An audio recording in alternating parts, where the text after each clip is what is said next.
individual issue in Exactly, comparison that's to- what makes us different. So instead of going into the street and screaming about some sort of injustice, go improve your life.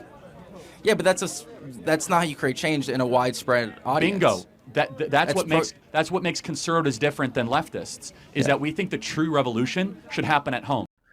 Hello, all. Jace here. Today we're going to go over some clips of Charlie Kirk debating a bunch of students. Primarily, this is done in Wisconsin. This first one, just to preface it, is a young man who is debating Charlie on the importance of not only recent civil rights changes, but also the importance of protesting in order to create systemic change. Just to be clear, that you're asking me like what protests I pick and choose. Yeah. Like, I also will see what they're protesting. Again, they all have a right to protest, to be clear. Yeah. But if you're protesting something stupid, I'm going to criticize you. Like, how about this? Instead of protesting against systemic racism, why don't you go protest to put dads back in the home? I think that's a pretty stupid. It's stupid to go put dads back in the home? Yes. Why? No, tell me. That's because so that's interesting. not like, I feel like to protest it has to be something more systemic. Okay. No, this is interesting.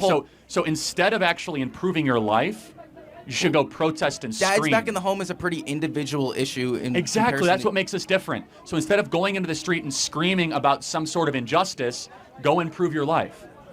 Yeah, but that's not how you create change in a widespread audience. Bingo. That's what makes conservatives different than leftists, is that we think the true revolution should happen at home. The true revolution is you being a better citizen, getting loyally married to your spouse, having children, raising them well, going to church, having a job, being a good citizen, not going on the streets complaining about. Well, I'm against that because I think, and I'm not against that, but I'm just, if whatever you decide to do with your life is like what you decide to do, but I think revolution comes through the gathering of people with like-minded views, and that can come most effectively through protest. Sure, but I think be careful what revolution you try to invite. Of course, yeah. Well, that's the point. People can choose if they want to or don't want to. Yeah, I think that it's so interesting. Instead of trying to like create this massive revolutionary change, use that energy to look yourself in the mirror and saying, I have a lot of problems, and I'm going to fix those before I try to fix society's problems. But that only affects you. Exactly, because that's what you can control. What we have turned into is a country that worries far more about other people's problems than their own problems. Yeah, but what if there are a lot of societal issues? Like, what are we supposed to just like not care about? Well, of course you should care about them, but these are where has the emphasis been on stop doing certain behaviors that are obviously bad for you and therefore bad for society? Yeah. Okay. Right? That makes sense. Yeah. Thank you. Okay, so I believe this kid's heart's in the right place. He just badly needs a serious dose of Jordan Peterson. I think as most everyone does. He just needs to learn the value of cleaning your own room, taking care of your own house, and then worrying about society. I believe society is downstream from the individual home. So if you've got your house in order, ultimately society will get in order. For sure. I'm voting for Kamala because of the child tax credit and because of Really? Yeah. You know the one that Trump had in his tax cut? No, I know. It's a good thing though. I agree with it both. Yeah, so do you think that Kamala would manage the economy well? Yeah. Why hasn't she done it the last 3.5 years? She's the vice president. Are we gonna You're right. act like the vice president is managing the economy? Do you think Joe Biden's running the economy right now? I think the White House senior staff. Hold on a second. If I think White House senior staff. Kamala Harris wanted to run the country, she could. How did Kamala Harris do with running the border? Again, How many illegals have come in under her watch? Can you guess? 7 million. Well, I obviously don't know the number off the top of my head. It's 10 million people. Is that a success? I don't think the border wall would be any more of a success. Well, hold on. Under Trump, border crossings were at an all-time low. Kamala Harris, 10 million people have illegally come to this country, which is more than the population of New Jersey. Why does she deserve to be a president when she can't even manage the border? Kamala Harris has overseen the border. She failed. She oversaw the Russian-Ukrainian dispute, went to the Munich Security Conference, and hundreds of thousands of Ukrainians died. She was the deciding vote on the Inflation Explosion Act that makes everyone have to pay more in goods and services. Her first day was 3.5 years ago as VP. What has she done that has given you confidence she'll do a good job as president? I mean, she inherited a bad COVID economy, and it's gotten better. It has. Yeah, it's gotten better since the COVID. Yes, the economy is better since the end of COVID. Prices are higher. People can't afford homes. 1.5 million people lost their jobs in the last year. You ask anybody in the economy, the American people don't agree with you, by the way. 75% of Americans disapprove of the economy right now. Yeah. But if she was so good, by the way, so she says, I'm going to do no tax on tips, stole it from Trump. Why doesn't she just tell the IRS to do that right now? I'm getting at this outside of vibes and Trump hatred. What has this woman done to earn anybody's vote? She won't take questions from the press.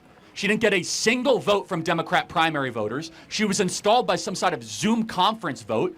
Like, who is this person? Right. Can you tell me? Kamala Harris, who is she? Like, did she earn any votes? Like, how did she get here? I mean, the vice president, or she was the vice president. He dropped out, and she was on the ticket. That's my best guess of why she is. Looking at this, does that give you confidence that this person should be president? I'm fine with her experience. I think she has a lot of experience for the office. Yeah, this kid perfectly epitomizes your young Kamala Harris voter. He has no idea who she is, what she stands for, what she's done. He does know for certain that he doesn't like Trump. That's your young Kamala Harris voter. They have no idea who this person is. He has no idea what's going on in the world. He's a college student. He's in his little college bubble. He doesn't know what the economy is like. He's still living off his parents. He has no idea. Most of these kids have absolutely no idea who Kamala Harris is or what the next 4 years will mean to them.